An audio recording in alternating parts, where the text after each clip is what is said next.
Hey, we're back. It's Deb and Sandy Palmer, and it's Sunday night at 7 o'clock.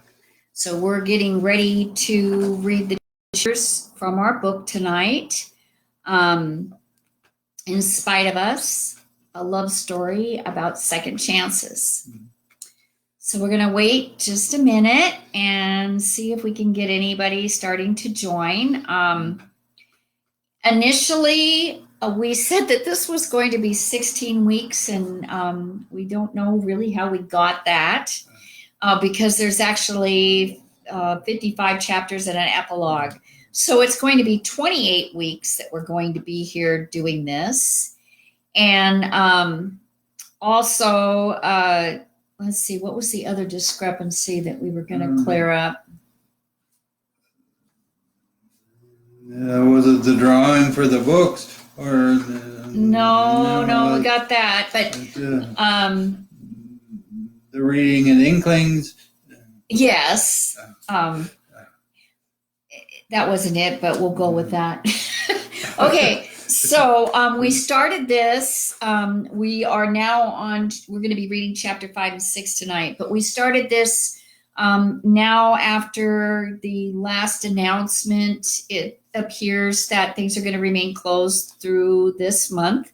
So our scheduled live reading and book signing at Inklings is not going to happen at this time. So we'll see if maybe something comes up at a later date, but this is our way of getting our book out there anyway. We want to tell our story, and so this is going to be how we're doing it for now, every week.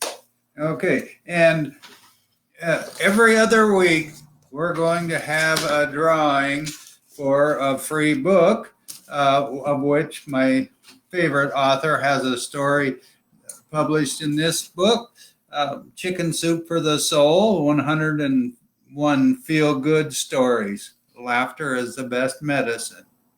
We will have a drawing next week for this book. We had one last week. The winners were watching it together. There was Selena and Logan Knobs. And we will be starting tonight by reading a review of our book. Okay, but first, actually, last week we announced the winner of the book, which was Selena and Logan Knobs. And this week we will again be doing a drawing. No, we're doing the drawing next week. Okay, this might be an interesting thing for you to tune in every week as we argue through these things. We're having a drawing every 2 weeks. We had one last week. We're having one next week. Oh, okay. But and here's something you won't hear very often. Sandy, you're right. Oh. Be still my heart. Okay, take it away. And to be eligible for the book, all you have to do is like and share on YouTube or Facebook. Okay, and we'll do that next week. Right. For that book, and I will now read a review from about our book, In Spite of Us. This is from Goodreads Reviews. This is reviewed by Hannah B. The thing I loved most about this book is that the author isn't afraid to let the characters face real issues and struggles. This book is very raw, and I couldn't appreciate that side of it more. It's so beautiful to see a book like this, but also with the Christian point of view. I quickly fell in love with the author's writing style and was always eager to see where the story would go next. Everyone should give In Spite of Us a read. Yeah, we so appreciate the reviews that we've gotten, and we hope we get some more. So tonight, first of all, I want to encourage you to go back and listen to chapters 1 through 4, because each time we do add some backstory about what's actually going on. So tonight I'm reading chapter 5, and Sandy's going to read chapter 6. So this is just kind of my backstory about that chapter, what's going on, and maybe what you need to be listening for. So the purpose of chapter 5 and a lot of other chapters is to give you an idea where I was at in my head and in my spirit at that time. Remember, thanks be to God, I'm not that same person anymore. And I have to tell you that it's really difficult to be reading my chapters to you and not stopping and explaining and apologizing that I'm not that person anymore. Okay. So I just don't ever want to give the impression that I am proud of this woman that I used to be. Okay. I am proud and will continue to be proud and will continue to boast about what God did with the woman that I was. Okay. So our book does not tell you why. We let the reader play armchair psychiatrist, and I warn you, that's a tall order. But in this live reading, we did promise to give backstory, and although I can't explain every stupid idea or action, I can at least try to give you some clues. Clue 1 that you need to know about this chapter is that I'm desperate to be happy, and finding no relief, my attempts to quit hurting are escalating. I want you to know that I love my family. You know, my mom and my dad, my siblings, and I just hope that you hear that in the book, because sometimes there might be some things that I say, especially in the backstory, this sounds a little harsh. But I love the good about my family, and I love the crazy about them. I have completely forgiven them for being normal, messed up people with big hearts. I'm convinced you'll fall in love with them.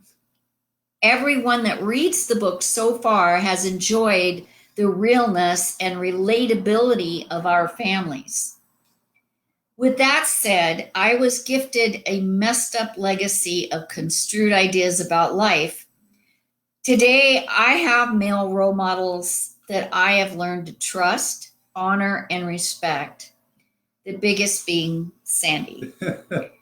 But as a little girl and later a young woman, the men I had in my life were great teachers of everything wrong. I loved my dad. He was funny. He looked like Popeye with no teeth. He loved to laugh, tell off-colored jokes, and party.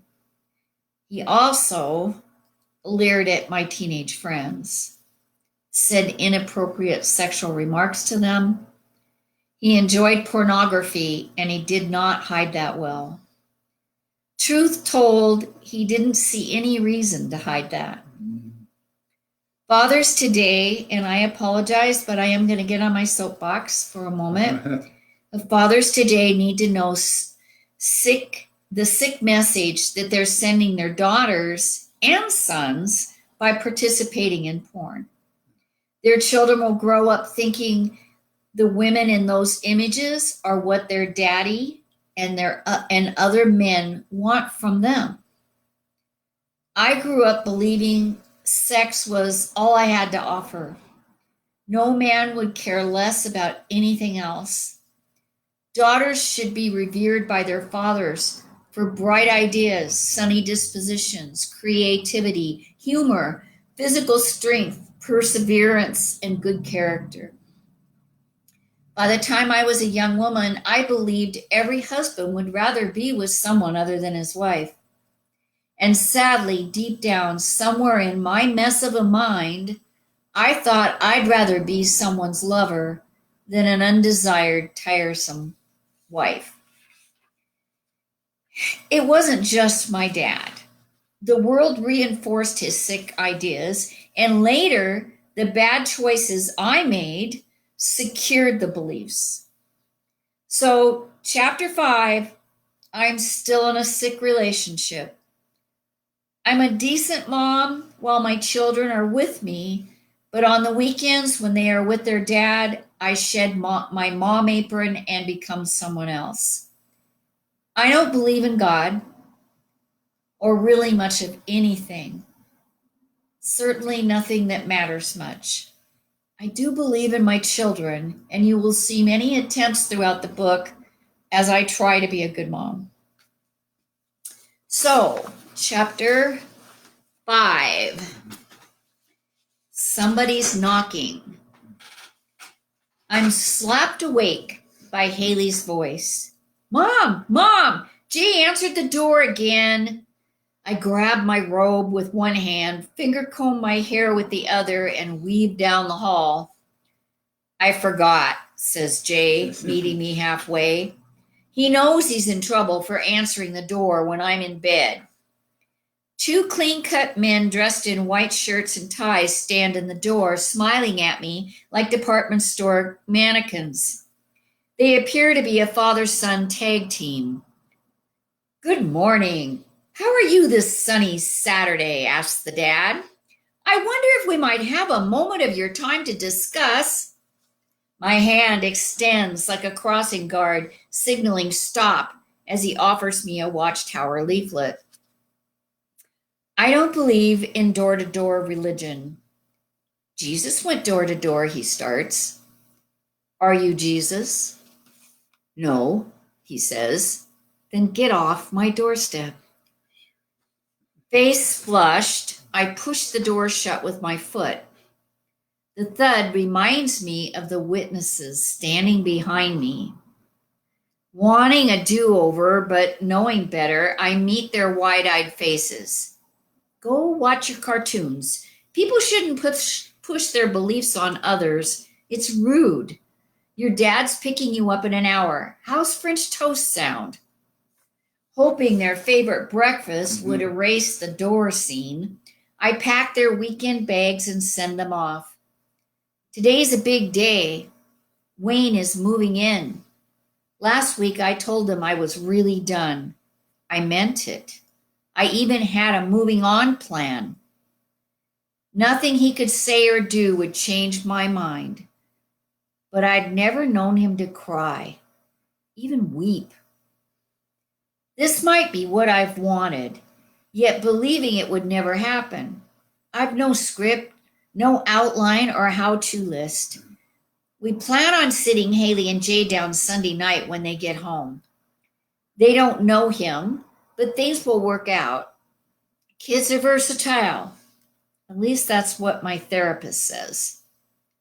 This is about me, not them. They'll understand. Besides, he's not exactly a kid kind of guy, so he won't bother with them much. After all, they have a dad. It's my turn to be happy. They'll be fine, really, they will.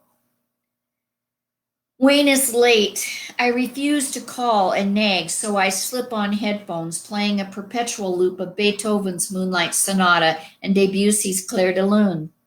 With the crescendo peaks, my mind pulses between belief and doubt. He's saying goodbye to his wife. That's what's taking forever. He meant it this time. I know he did. Why would she want him to stay? He loves me. He does. There's no way he would back out again. No one has ever loved me, not like he does. The day we met, our future started rolling like a marble down a track. I'm a female with a pulse, so I'm used to men showing interest, but not men like Wayne. I've never wanted to be the hottie with the luscious curves men salivate and act like idiots around. And I'm not. I want to be the intellectual, mysterious, soft-spoken woman attracting the mature man, the one too interesting to be on the prowl. I'm so not her either. but give me a few drinks and I'll believe it for both of us. Typically, that pretense reaps a guy hanging around confused, wondering what happened. Wayne, being 14 years older than me, is the first graybeard to look my way, excluding a couple of toothless old perverts. Adding Rachmaninoff's Piano Concerto No. 2 to the loop, my thoughts turned to last week's talk with Jane, the college psychologist. She threatened to call the authorities because I said something I should have kept to myself. If I ever feel the need, the Ellensburg Canyon Road has a perfect place to drive off. She doesn't get me. I like to be prepared. Jane also thinks Wayne represents my father. Yuck! She couldn't be further off the mark.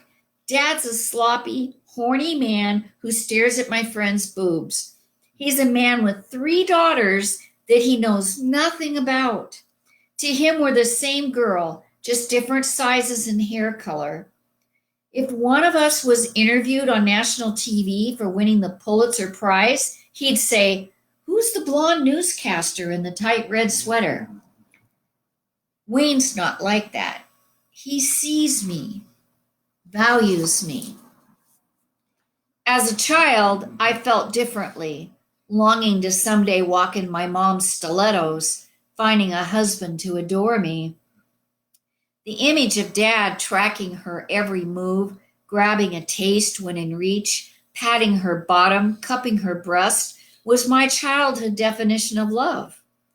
Thing is, it's a lovely picture, but the album needs more than one photo. Years later, in my lifeless, insipid marriage, I longed for the sizzling portrayal of love I was shown as a child. More so, I craved what I had not been shown. Sweet kisses, hand-holding, hair smoothing, and words of respect. I wanted what my mother had, plus what she didn't. I wanted it all. Wayne is now 5 hours late. I've called 7 times, and he's not answering. I drip Banaka on my tongue, masking the bottle of Gewürztraminer I finished an hour ago. I grab my keys, heading for the door as the phone rings. "Where are you?" I answer. "Deb, it's me, Paula. He didn't show?" "No, not yet. He will." "Okay, I invited Sandy to dinner next Saturday. I thought you could get to know each other in a friendly setting, with me and Jim." "Paula, Wayne's moving in. You know that. We're telling Haley and Jay tomorrow night. He's with his wife right now. That's what's taking so long." Well, my chapter, of course, is much shorter. Mine are all shorter. It's probably because I have less to say. I don't know. But this, I'm only several years into being sober. My life has completely changed. I've got a chance to go back to. I'm going back to school. I'm doing things I never could do because of my drinking, and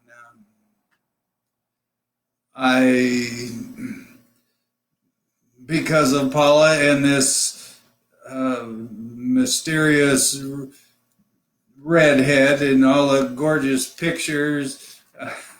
The gorgeous redhead in pictures, not the gorgeous pictures. It was the redhead that is gorgeous.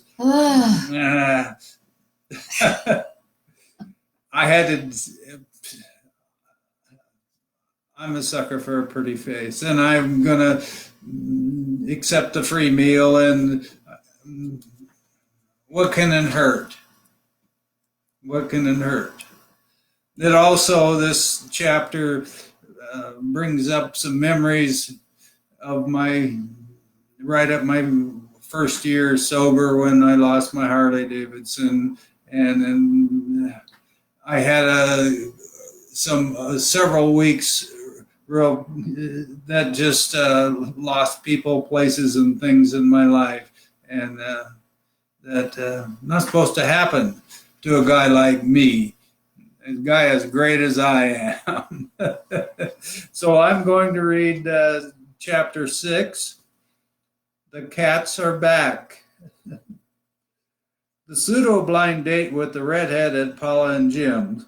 Nuts. I spent most of the evening wondering why I agreed to it, jumping in, ignoring the flashing neon danger sign. However, 3 things made the evening worthwhile: the price, the crash, and the hug. I was grateful for an affordable date, meaning it cost nothing. I get by working for my friend Frank installing floors. He pays piecework and lets me arrange hours around my school schedule. My basic living expenses get paid, but there's not a dime left for impressing a gal who hangs out with Paula, who's known for extravagant taste. As we sat pretending Deb was not 30 minutes late, my regrets of saying yes to the barbecue grew. Finally, she shows up, apologizing with excuses about her busy day, cleaning the garage and going to the dump. I'm not as important as somebody going to the dump. I'm always at least 15 minutes early and expect the same courtesy from others. Smiling at me, she follows Paula to the kitchen, dimming my punctuality requirements, walking away in those tight white pants. Later, seated around the table, I try to focus on the pointless conversation, but can't. 3 incessant cats take turns weaving in and out of my legs under the table. Since Deb is no longer smiling at me, I assume the cats are bothering her as well. Knowing she'll understand, I lean in close, whispering my secret. I have nightmares about cats clawing my eyes out. Abruptly, she stands, grabbing empty plates as if the servant's bell rang. Then Paula jumps up and follows her out. Did I miss the emergency order to clear the table and run from the room? I hear high-pitched voices in the kitchen, but can't make out what's being said. When they return, Deb sits with her eyes glued on the wall opposite me. I want to ask what happened, but the hairball cats start weaving my legs again. The cats are back. This time she jumps up, heading toward the bathroom. Paula looks at me like I did something wrong. I start to explain. Your cats are making me crazy. Then it happened. A glorious crash. Like 100 cymbals clangs from the next room. We all rush into the den, finding Deb twirling in slow motion, singing, "I'm sorry," with shards of glass at her feet.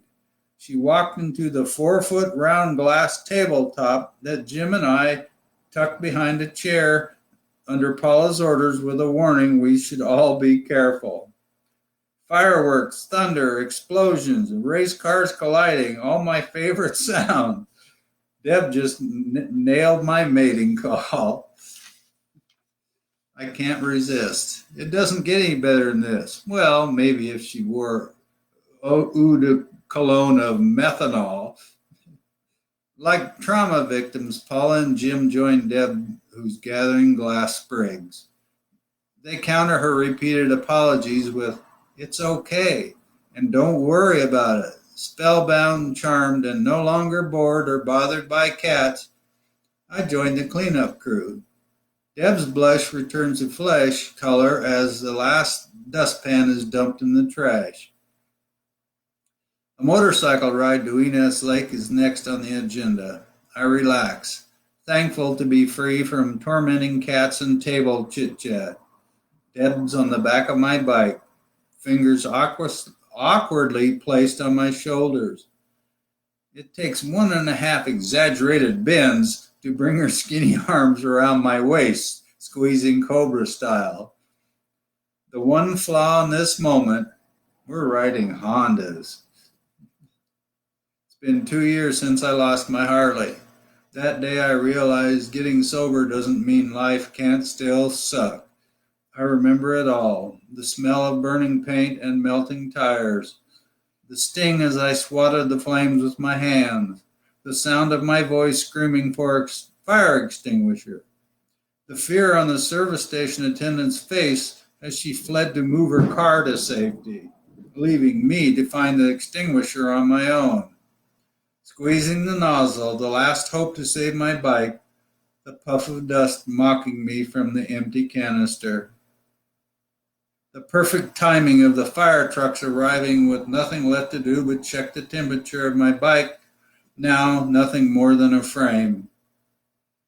Just a few moments prior, I'd strutted into the mini-mart, the cool guy wearing a new leather jacket, to buy a soda pop and pay for the gas. You see, my Harley told the world what I wanted it to hear. I don't know why it happened. The backfire through the carburetor is common for old Harleys. It had happened before with no problem, but this time I needed a little help and it didn't happen. It hurt to think about it. Feeling Deb's head resting on my shoulder reminds me to stay in the day. Right now, the day is good, even at the Honda's rebuke. As the evening closes, Paula and Jim say goodnight, leaving us outside alone and awkward. Revved up, I grab her, squeezing until she seems to need air.